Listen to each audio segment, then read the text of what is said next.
Morning.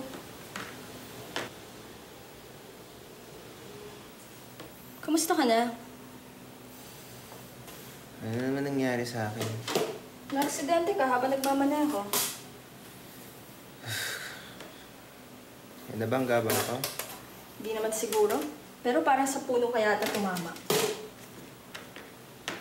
Yung mga gamit ko. Nasa konsyo mo siguro. Pulis naman nagdala sa'yo dito eh. Kaya sigurado secured mga gamit mo. Teka, nasa Manila ba ako?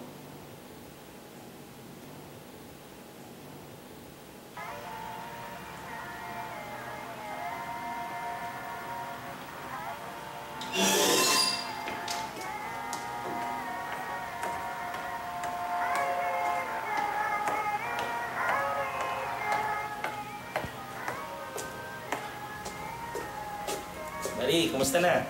Ay, sir. Okay naman po. Si Doc Ricardo nga pala. Wala po ba sa kwarto niya? Wala eh, kagagaling ko lang din.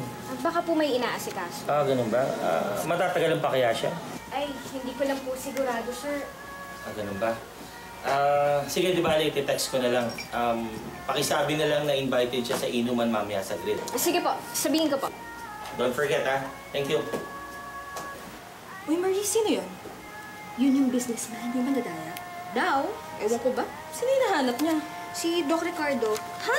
Nandun siya sa kwarto ng binata ng pasyente. Kagagaling ko lang doon. Ay, habulin mo, baka andun pa si sir.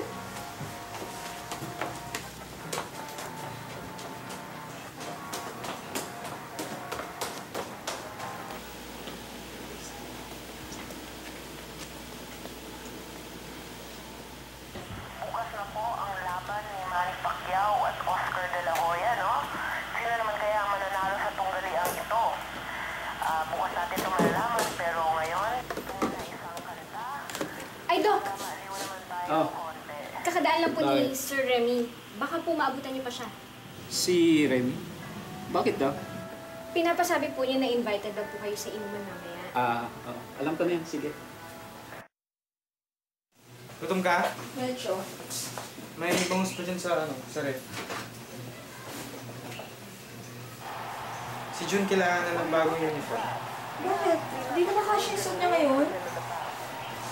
Minsan kasi hindi ko nalalabad yung mga uniform niya kaya paulit-ulit siya. Parang kanina, second time na yun. Hindi ko lagi ganun. Kasi kahit bagong laba, ayaw niya, amoy sabon daw. Ano masama doon? Siyempre ayaw niya amoy sabon. Gusto niya amoy kalog. Ano naman yan? Kumuha akong 300 sa wallet mo kanina, pinagyan ko pang load si Myra. Load na naman. Pinasahan niyo naman sana. Siyempre ayaw niya nun. Ano ba naman yan? Hayaan mo na. Hindi! Walang patis! Hindi ka dyan sa kanto. Relax ka lang. Bangus ka nga, wala kang patis.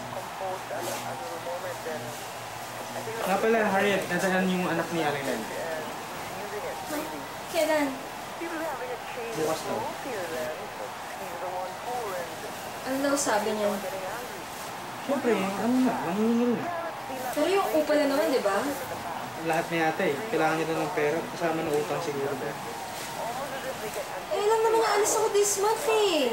Kaya nga, nakiusap nga ako na kung pwedeng hintayin na lang nilang dumating yung unang sweldo mo abroad. So, sabi niya pwede wag na lang muna? Wala eh, kailangan doon nila yung pera. May naipon naman tayo last month, diba? Yung pumasahin natin sa Manila yun.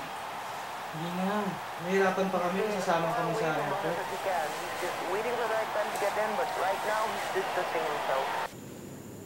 What happened? The usual. You were drunk. Yeah, shocking, huh? Is that all? Yeah. Why?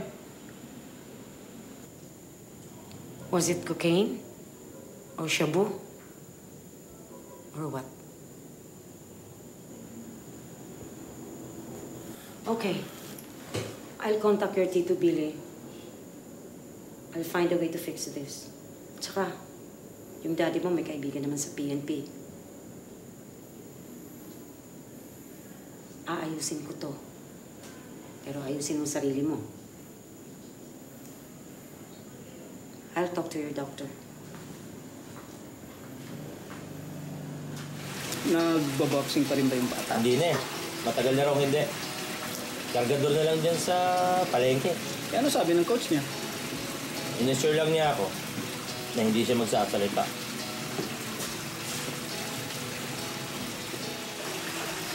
Kinalimutan ko yan eh.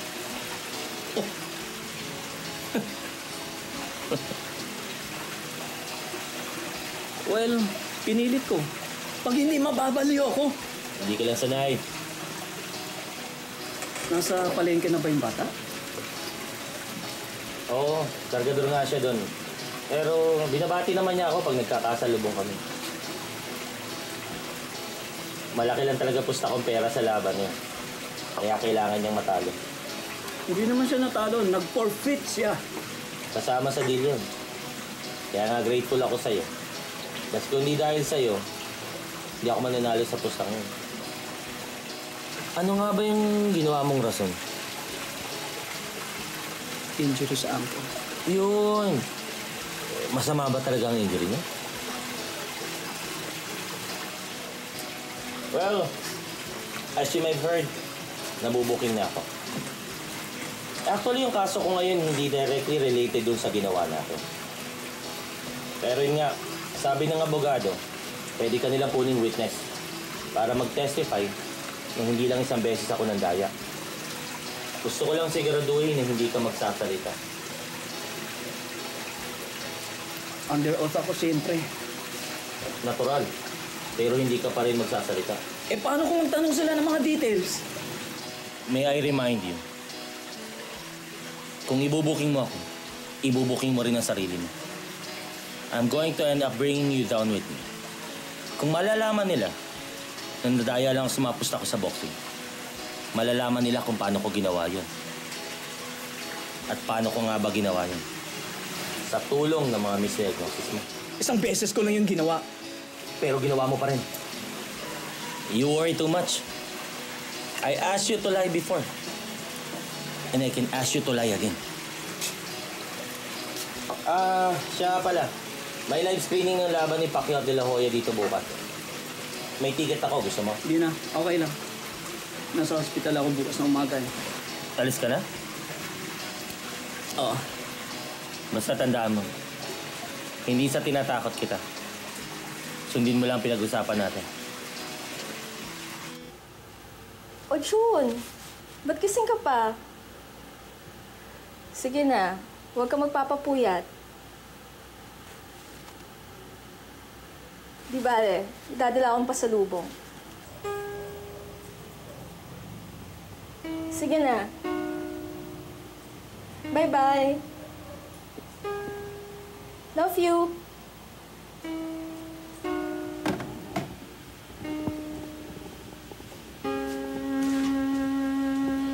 Okay, I have to go. Okay, bye-bye.